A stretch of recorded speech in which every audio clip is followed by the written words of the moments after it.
Hey everybody, welcome back to another edition of the Garage Studio Modelers. I'm Dave Forrest. This is my good friend Harvey Lowe. On today's episode, we're back on the Matchbox JU188. 88. Yes, as you do one as a kid, you did. I did, and I used it as a Henkel in the Battle of Britain. I was zooming around. You're such a loser. Totally. Like what's the big L on the forehead, loser.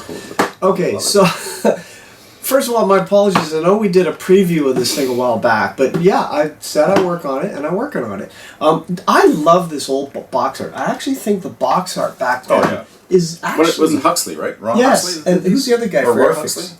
Was that Roy Cross or something? Roy Cross? Or Huxley? I think Huxley was Match, I think. I'm not an expert, but I just love it. Days, do you ever buy a model just because of the box art? No. Never. Okay. All the time. So we did a review of it. You can go over the kit. There's a lot of people that review these. Now, first off, some people are asking me, why would you build a Matchbox? And I said in the first episode, that's because I did it as a kid and I loved it. Now let's see what we can do with it. It is not an accurate kit. I'll point out some of the details. I think, honestly, in my humble opinion, the only reason why you would build this is for memories. Like, you have such better kits now.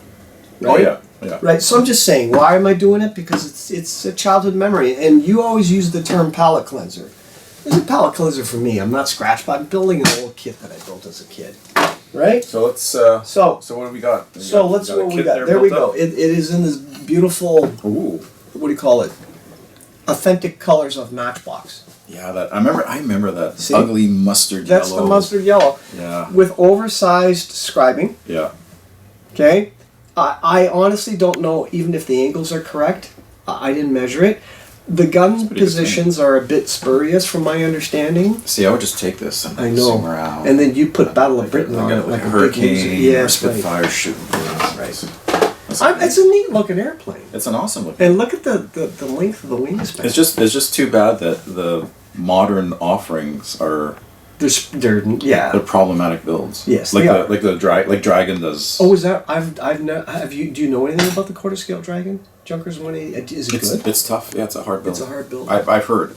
I mean, there's some and people manage to navigate around it and build a beautiful model. Do you know what I have? I have a rare conversion to convert the Revell Junkers 88 into a 188.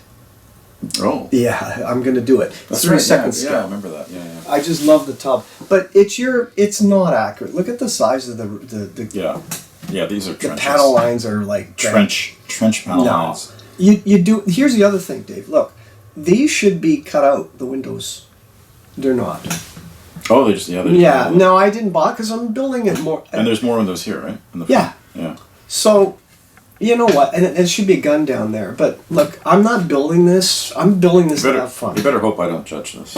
I don't know if I'm going to enter it, but I think the point is, look, I heard somewhere, I don't know where I read this, and it's probably true. Somebody said some stat like 80%, I don't know where the number comes from, of plastic modelers out there don't bring their models to shows. They build by themselves in their homes, and they build whatever they want.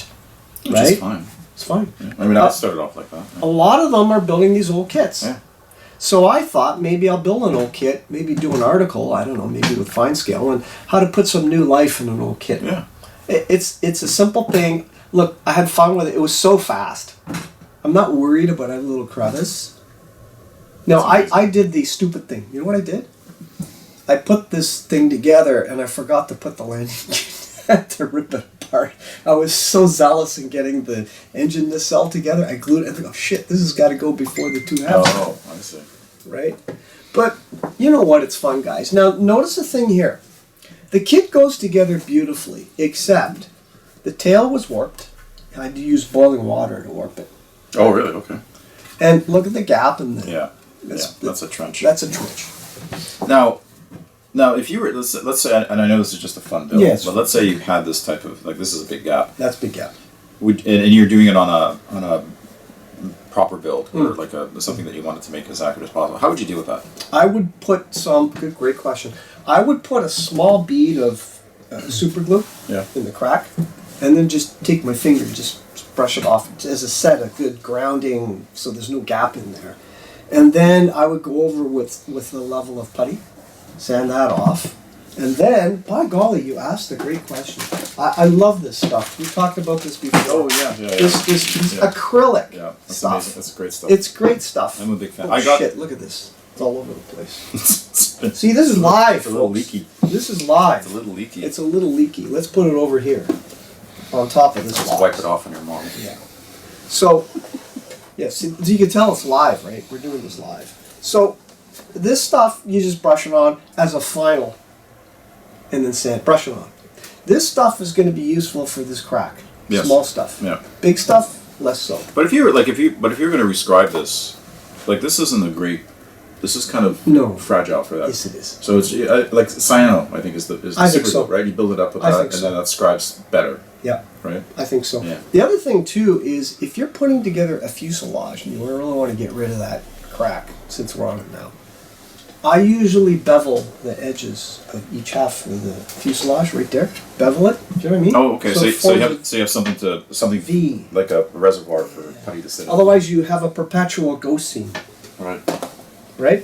Which is not good, right? Like a pain on your hand. Anyways.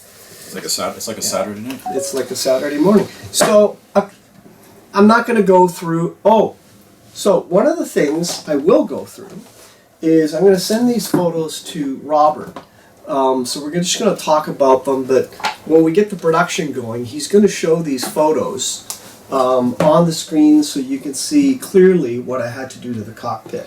So, sorry, I'm going to my iPad now, but then when we do the final episode, Robert will show these photos for you to see much more clearly. So, the first photo is going to be how I did the cockpit. Now, I will show you, but Robert will throw these on the screen. That's the first shot, but Robert will put the full picture on the screen when we produce it. So this photo is basically... That's all the photo etch? The photo, yeah, okay. Somebody said, why are you using photo etch on a Matchbox kit? Well, Yeah, Harvey. Why that's, are you using photo etch on a that's the cockpit of the... And you can see everything. So I thought, well, if I really want to spruce it up, I'm going to use... I got this free, actually, as a review, so I'm going to review it on this. This is the Bren gun. Oh yeah, Bren gun. Yeah, okay. Cockpit for the Junkers 177.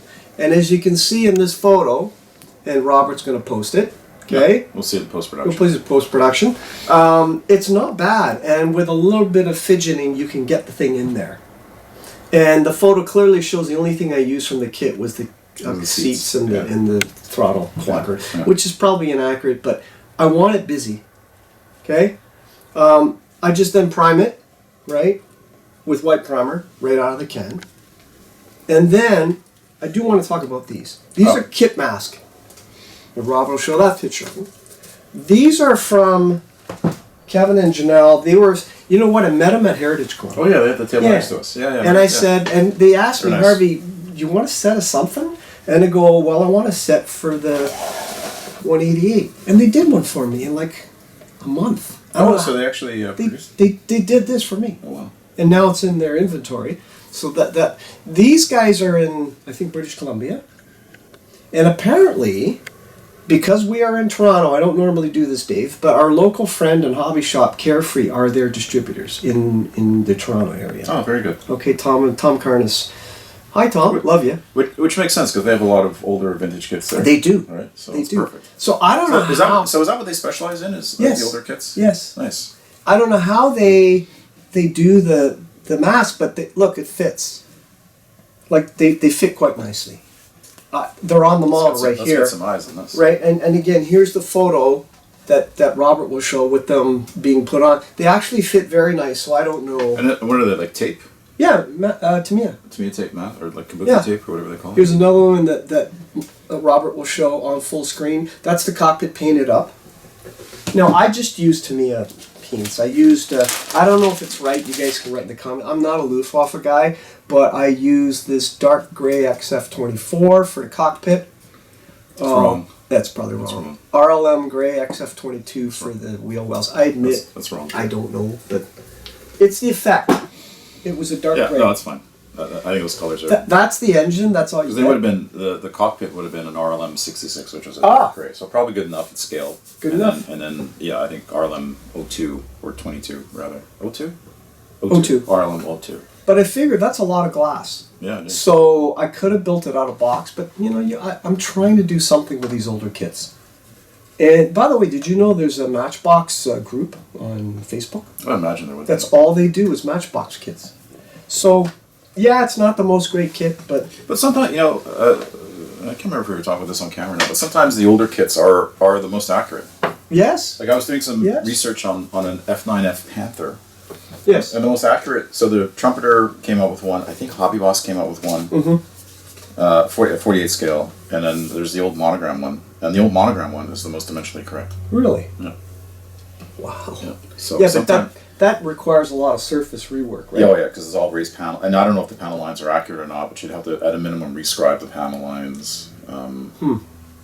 Well, one of the more accurate, now I don't know if it's still true, that the Chiha. Apparently, the Chiha by Tamiya, which came out in the mid 70s. early 70s. I don't know, and you guys can comment back. It probably has the most accurate size rivets Yes. Yeah, that's than right. the fine molds or others. The Yeah. fine mold's a bit too small. So, Tamiya, so sometimes, the older kits are the best kits. yeah, but just avoid the decals. Yeah, that's Right. That's the Matchbox decals. I did order a replacement set, and it's a wonky camouflage. So maybe in a subsequent episode, as I get to painting this thing, I'll show you how I do the camo. it's funny. I wonder what these would do, like with modern setting solutions. They might. You know what? I could try it on because them. the carrier film's not the thickest, No, but I did order a new set. but they are some of the Balkan Croises are like it's just a square of Yeah, carrier film as Yeah. opposed to. yeah. But you could trim around that. You probably could. You know what I found? Like I did a little 48 scale Sherman Firefly from Tamiya, and the markings were like there was a triangle tactical marking on the turret, Yeah, and then the yeah. squadron markings Yep. are all squares basically. Yep. And I just trimmed all the excess carrier film, like right down to the edge of the actual Okay. decal itself, Right. and it looks great. But you left the middle part of the carrier. Yeah, but you can't tell, Can't tell. right? Because it's blocked in. Uh huh. So sometimes because the Tamiya decals are a little bit thick. They are. Right, so you Yeah. can see that, but Yeah, yeah. because of that, Right. and just I know maybe it's an optical trompe d'oeil, as they say, or like an optical illusion, but it doesn't because you have that the decal, the edge is against that, so I you don't get have you. this other I get you. Yeah, transparent yeah, yeah, edge yeah. past it, right? Yeah. That's always been a nervous thing for me doing U.S. armor because you got all the little stencils, Yeah. you got the But- circle. But even if you just trim right down to the top of the letters, the bottom of the letters, and the sides, and just get rid of the excess, I think that makes a difference. So I found it made a difference on this one, but there was just a handful of tactical symbols. There wasn't a lot of decals. it's to me a kit, That's the Tamiya kit. or it just goes Out of the together. box, yeah, pretty much. So, Okay, so that's all I have for now until I start finishing and painting it. Great. Yeah, Yeah, so it's coming along. It's I'm not it's, spending a lot of time on this. Like this build took me maybe 2 days, well, and the cockpit maybe half a day. That's it. I'm just trying to make something old look new. that would be interesting though to take one of these things and maybe like really try and make it like a purse out of a pig's ear. Yeah, you or something, could, but whatever it's a that lot sounds. of work. It's a lot. Yeah. In fact, the only problem, the plastic's very hard. Very hard. So sanding's a little harder, but scribing might be a little easier. So, but there you go. It's an old 1970s. That's cool. Yeah, that's a like yeah, just I love that. I mean, it's a neat looking aircraft, It is totally right? brings back memories. So we'll see how it goes. Maybe I'll build a little Spitfire and shoot it down. I will never do these videos again with you if you do that. That's it. Well, that's it. So thanks again for hanging out with us on an episode. We'll see everybody next time around. Take care. Bye bye. Thanks.